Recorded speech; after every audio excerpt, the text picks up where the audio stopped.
안녕하십니까. BJC 한국방송기자클럽 대선후보 초청토론회 시작하겠습니다. 지난 2일 이재명 민주당 후보에 이어 오늘은 윤석열 국민의힘 후보를 모셨습니다. 토론회는 12시까지 1시간 동안 진행됩니다. 저는 오늘 사회를 맡은 SBS 논설위원 박문신입니다. 오늘 토론회는 방송기자클럽 회원사인 6개 방송사 KBS, MBC, SBS, YTN, MBN, CBS를 통해서 생중계되고 있습니다. 토론회 게스트와 패널을 소개해드리겠습니다. 먼저 게스트인 윤석열 후보입니다. 네, 안녕하세요. 예, 이어서 질문을 해주실 패널 차례대로 소개해드리겠습니다. 제 왼쪽, 화면 오른쪽 순서로 소개해드리겠습니다. 황보선 YTN 해설위원 실장입니다. 안녕하십니까. 예, 이어서 김재용 MBC 정치부장입니다. 네, 안녕하십니까. 예, 그 오른쪽으로 박태서 KBS 해설위원입니다. 안녕하십니까. 예, 이어서 도정혜 CBS 정치부장 나오셨습니다. 안녕하십니까.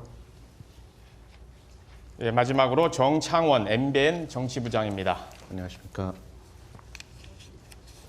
예, 토론의 첫 순서는 윤석열 후보의 기조 발언입니다. 발언 시간은 1분 30초입니다.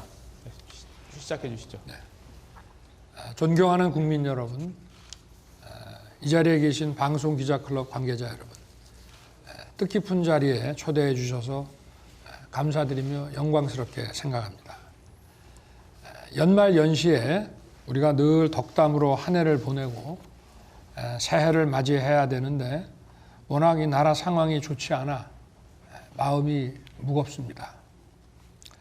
무엇보다 정부는 국민의 생명과 안전을 최우선으로 지켜야 됩니다. 지금 코로나 확진자 수가 60만 명이 넘고 사망자 수가 5천 명을 넘고 있습니다. 제대로 된 치료도 받지 못한 채 방치되고 있습니다. 또 코로나 못지않게 걱정되는 것이 우리의 먹고 사는 문제입니다. 소득은 늘지 않는데 집값은 폭등하고 세금은 늘어나고 있습니다. 자영업 하시는 분들은 살려달라고 호소하고 있습니다. 청년들은 미래를 찾아달라고 아우성입니다. 바꿔야 됩니다. 사람도 경제도 사지로 내모는 이런 주먹구구식 방역에서 사람과 경제를 살리는 데이터 기반 과학 영역으로 바꿔야 됩니다. 철진한 이념에 기반한 이런 정부 주도, 부채 주도 경제가 아니라 민간 주도, 혁신 주도의 일자리 창출형 경제로 완전히 바꿔야 됩니다. 저는 정부도, 정치도, 정책도 궁극적인 목표는 국민 한 분 한 분에게 행복을 안겨드리는 것이라고 믿습니다. 한 분 한 분의 행복을 높이기 위해 정책을 펼 것입니다. 어느 한 사람도 소홀히 하거나 뒤처지지 않게 하겠습니다. 국민 여러분, 저나 우리 국민의힘이나 부족한 점이 많습니다. 뼈를 깎는 노력으로 국민 여러분의 뜨거운 정권교체 열망을 받들겠습니다. 또 우리 사회에서 가장 정확한 문제의식을 지닌 중견 언론인들의 질문에 부족한 점이 있더라도 솔직하고 정직하게 말씀드리겠습니다. 고맙습니다. 예, 수고하셨습니다. 이어서 주제별 토론에 들어가도록 하겠습니다. 주제별로 패널 한 분에게 배당된 시간은 4분입니다. 4분이기 때문에 이 시간 내에 질문이 소화될 수 있게 속도감 있는 토론이 될 수 있도록 질문도 답변도 또 핵심 위주로 좀 간결하게 부탁드리겠습니다. 답변이 과도하게 길어지게 되면은 제한된 생방송 시간 때문에 사회자가 개입할 수밖에 없다는 점 양해 말씀으로 미리 전해드립니다. 그럼 첫 질문 시작하겠습니다. 우선 박태서 해설위원부터 시작해 주실까요? 네, 지지율 관련해서 질문드리겠습니다. 지난달 초에 그 대선 후보 선출된 이후에 컨벤션 효과를 아주 크게 누려오셨죠. 근데 최근 들어서 보면 상대 후보가 접전 양상을 보이고 있고요. 일부 조사를 보면 오차 범위 아니긴 합니다만 이재명 후보한테 밀렸다는 그런 조사 결과도 일부 나오고 있고요. 후보께서는 선수는 전광판을 안 본다라고 말씀하셨습니다만 캠프 선대위에서는 아마 실시간으로 전광판을 보고 있을 거라고 생각이 되는데 최근의 지지율 추이에 대해서 어떻게 평가하고 계시는지. 그래서 뭐 특별한 평가는 없고요. 정기적으로 또 여의도 연구원이나 또 이 선대위 관계자들이 이런 지지율 추이와 또 그 원인에 대한 분석을 저한테 알려주고 또 이걸 좀 보완하기 위해서 어떤 방식의 그 선거운동을 해야 된다 뭐 이런 얘기를 듣고 있고 그저 뭐 국민 바라보고 최선을 다해서 열심히 할 뿐입니다. 네. 네. 그 토론 이슈가 최근에 지금 세게 불거지고 있죠. 어제 후보께서 그 대장동 특검을 받으면 토론에 응하겠다라고 말씀하셨고 이재명 후보 공약 정책이 수시로 바뀌는데 토론이 별 무슨 의미가 있겠느냐라고 했습니다. 이재명 후보가 특검을 수용할지 여부, 거부하는지 여부나 공약과 정책, 말바꿈에 대해서는 아마 국민들이 평가가 따로 있을 거라고 생각이 되고요. 그런데 그동안 치러졌던 숱한 대선에서 어떤 전제 조건을 걸고서 TV 토론을 하겠다는 경우가 있었나라는 생각이 드는데 이런 부분들이 유권자들이 알 권리랄지 후보 선택권을 침해한다라는 이런 지적들에 대해서는 어떻게 답변하시겠습니까? 뭐 몇 차례 해야 될 이런 토론 아마 과거에도 뭐 그런 정도 토론을 했던 것 같고 뭐 거기에는 국민들께서 또 판단하는데 참고가 되셔야 되니까 그런 토론에는 전 뭐 당연히 응해야 되고요. 또 해야 되고 그런데 뭐 얘기하는 거 들어보니까 마치 그 국민의힘 경선처럼 이런 뭐 굉장히 많은 이런 토론을 하자고 하는 거에 대해서는 지금 과연 이 민주당 후보가 야당 후보와 어떤 국가의 비전을 놓고 이렇게 수도 없이 그 토론할 과연 그런 입장이 되어 있는가. 지금 그 야당에 대해서는 얼마 전에 뭐 공수처가 정치인과 언론인에 대해서 심지어는 기자의 그 어머니에 대해서까지 이렇게 무차별하게 정치 이 공작적 이런 수사를 벌이면서도 대장동이니 백현동이니 하는 거는 사건이 배당돼도 수사를 안 하고 있지 않습니까? 그럼 안 한다는 것은 하게 될 때 비리가 드러날 수밖에 없기 때문에 그러니까 이거는 그야말로 혐의 사실이 아니라 지금 이 검찰의 또는 이 정권의 태도를 보면 이건 확정적 범죄라는 걸 스스로 자인하는 것인데 이런 중범죄 그 확정적 거의 다른 변명의 여지가 없는 이런 후보와 국민들 앞에서 정해진 정도의 토론이 아니고 이거를 마치 미래 비전을 얘기하는 것으로서 물타기 하려는 이런 정치 공세적 토론 제의는 그걸 받아들인다는 것은 야당 후보로서 좀 취하기 어려운 태도이기 때문에 말씀을 드리는 것입니다. 그런데 정해진 정도의 토론이라고 말씀하셨어요. 그러면 그 2월 중순에 있는 법정 선거운동 기간에 법정 토론 이외에는 토론에 응할 계획이나 생각이 없다라고 이해하면 되겠습니까? 그러니까 그런 자신의 그 비리와 이런 것을 감추기 정책 매일매일 그것도 바뀌는 정책으로 물타기하기 위한 그런 식의 그 태도에는 그건 받아들이기 어렵고요. 과거의 그 전례에 따라 가지고 과거의 그 뭐 양자 대결이나 뭐 삼자 대결 이렇게 됐을 때 과거 전례에 따라서 합당한 정도 수준의 토론은 그건 뭐 당연히 해야 안 되겠습니까? 예, 수고하셨습니다. 이어서 정창원 MBN 정치부장님 질문해 주시죠. 네, 저는 부인 김건희 씨와 관련된 문제를 좀 여쭤보고 싶습니다. 부인 김건희 씨가 대국민 사과에 나섰는데 윤 후보께서는 국민이 판단해야 될 문제라고 말씀을 하셨습니다. 윤 후보 개인적으로는 부인의 사과가 충분하다고 판단하시는지 궁금합니다. 또 민주당 쪽에서는 이 국민이 아닌 남편에 대한 사과가 아니었냐 그런 식으로 비판을 하고 있는데요. 사과라고 하는 것은 그 진정성, 그 마음의 문제이기 때문에 사과를 하는 입장에서 충분하다고 말하는 것 자체가 벌써 진정성이 없는 것이라고 저는 생각합니다. 그래서 저는 제 입장에서는 저나 제 아내 입장에서는 이 사과가 충분했다 이렇게 말씀드리기는 어렵고요. 다만 진정한 마음에서 한 것이라고 말씀을 드리겠습니다. 그리고 뭐 이 정도 말씀을 드리겠습니다. 저희가 뭐 이것이 과거에 뭐 제가 결혼 전에 제 아내의 관련된 일이라 하더라도 제가 뭐 과거 일이고 아내 일이다가 아니고 지금 현재 부부고 부부는 뭐 같은 사람이기 때문에 이 부분에 대해서는 국민들께 판단을 맡겨야지 제가 뭐 거기에 대해서 언급하는 것은 그건 또 사과의 어떤 진정성하고도 맞지 않는 것이 아니냐 그런 생각입니다.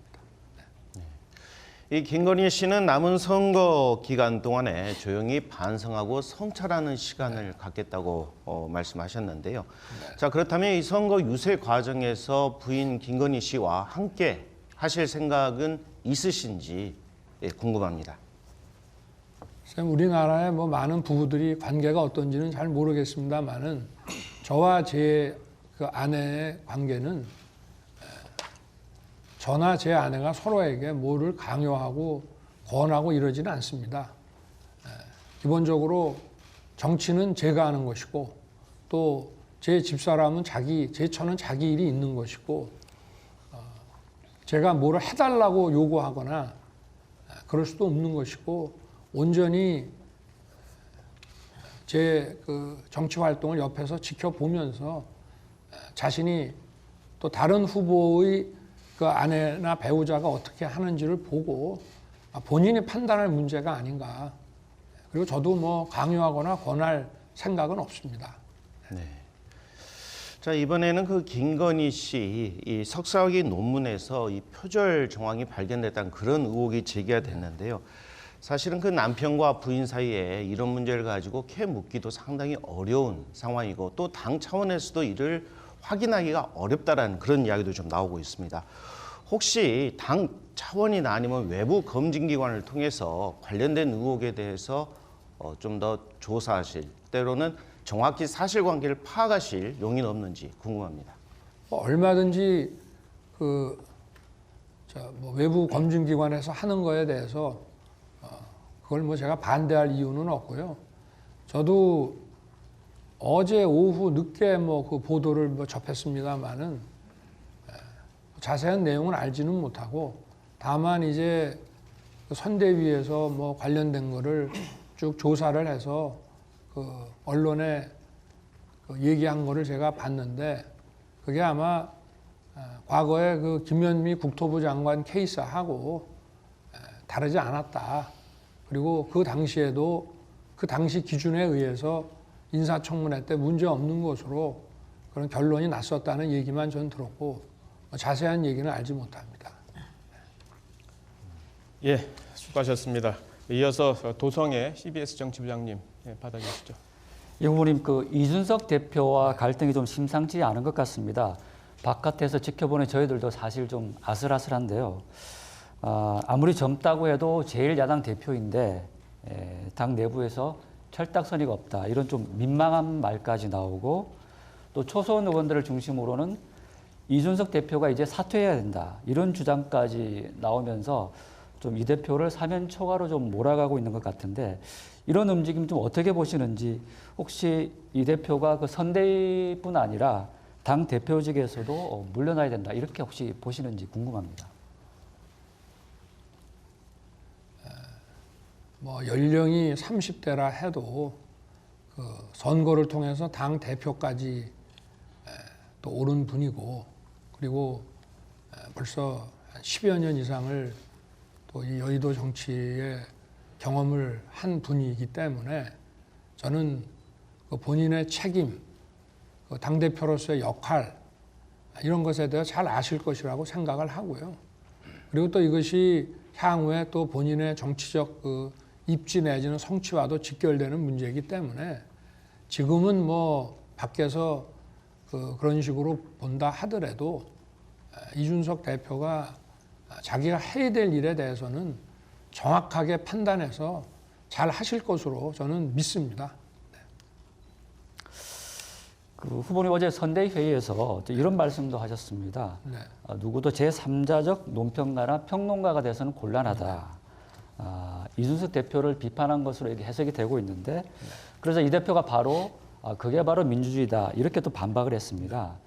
이런 상태로는 참 대선 승리가 좀 어렵지 않겠나 이렇게 보는 시각도 있고 홍준표 전 대표도 조금 전에 이 대표를 계속 핍박을 하면 대선 승리는 물 건너간다 이렇게 좀 말씀하셨습니다. 이 상황 어떻게 봐야 될까요? 제가 방금 전에 뭐 드린 말씀하고 대동소이한데 저는 그런 뭐 제가 어제 이 논평가적 입장에 서지 말고 문제를 해결하는 그런 우리 입장이 다 되자고 하는 것은 어떤 특정인을 거명한 것이 아니고 우리 당의 많은 그 정치인들이 언론에 많이 나가십니다. 방송에도 나가시고 하는데 이게 선거가 얼마 남지 않았으니까 우리가 내부적으로 비공개로 해야 될 그렇게 하면서 서로 쓴소리하고 건의해야 될 얘기와 또 공개적으로 할 얘기를 좀 명확하게 좀 가려줬으면 하는 제 바람을 말씀드린 것이고요. 그리고 뭐 아까도 말씀드린 대로 그 이준석 대표는 제가 경험한 바로는 참 대단한 능력을 가진 분이기 때문에 자기가 해야 될 역할 잘 하실 것이라고 저는 믿습니다. 네. 끝으로 그 윤핵관 이른바 윤핵관 문제 좀 여쭤보겠는데 이준석 대표가 이제 윤핵관들이 선거를 어렵게 만들고 있다 이렇게 얘기를 하면서 좀 갈등이 좀 깊어지기 시작했는데 혹시 윤핵관으로 좀 지목된 인사들에게 좀 자제를 요청한 적이 있으신지 좀 궁금합니다. 그러니까 제가 윤핵관을 지목을 해달라고 그랬거든요. 그리고 윤핵관이 무슨 문제를 일으켰는지 그 윤핵관이 누구인지를 지목해주면 그게 합당한 지적이면은 정리를 하겠다고 했는데 그 뭐 윤핵관을 어떤 한 분은 지목을 했는데 그분은 이미 벌써 제 곁을 떠난 지가 한참 된 분이고 그 나머지는 뭐 지목을 안 하고 지목을 안 한다는 것은 어느 누구의 그 문제점에 대해서 공개적으로 거론하기 어렵다는 얘기인데 제 개인의 입장에서 말씀을 드리면 윤핵관은 없습니다. 그리고 모르겠습니다. 대통령으로서 국정을 운영하고 정치를 할 때는 비선이네 뭐 문고리네 가지고 할 수 있지만 선거운동은 절대 그렇게 못한다고 저는 생각합니다. 비선 가지고 선거운동 한다는 거는 우리 정부 수립 이래 본 적이 없습니다. 그리고 또 핵심 관계자라고 하면은 다 정치인들인데 우리가 보통 관료사회에서 뭐 또는 기업에서 어떤 입장이 좀 새 나올 때 대변인 이외의 사람을 지칭할 때는 좀 고위층은 핵심 관계자, 그렇지 않은 경우는 관계자 이렇게 하지만 각자 자기의 이름을 내걸고 활동을 하는 사람들이 얘기를 할 때는 이름이 딱딱 특정이 돼야 되는 것이고 정치권에서의 관계자라고 하는 것은 그거는 어떻게 보면 그 부정확한 그 카더라 얘기이지 그 정치권에서 무슨 관계자 운운이라고 하는 거는 절대 그 신뢰할 수 있는 그런 보도는 저는 아니라고 봅니다. 그리고 또 만약에 핵관이라고 한다면은 우리가 선거를 이기기 위해서 우리 선대위 모든 사람들이 이 핵관이 돼야 되지 않겠나 저는 그렇게 생각합니다. 예, 알겠습니다. 자, 수고하셨고요.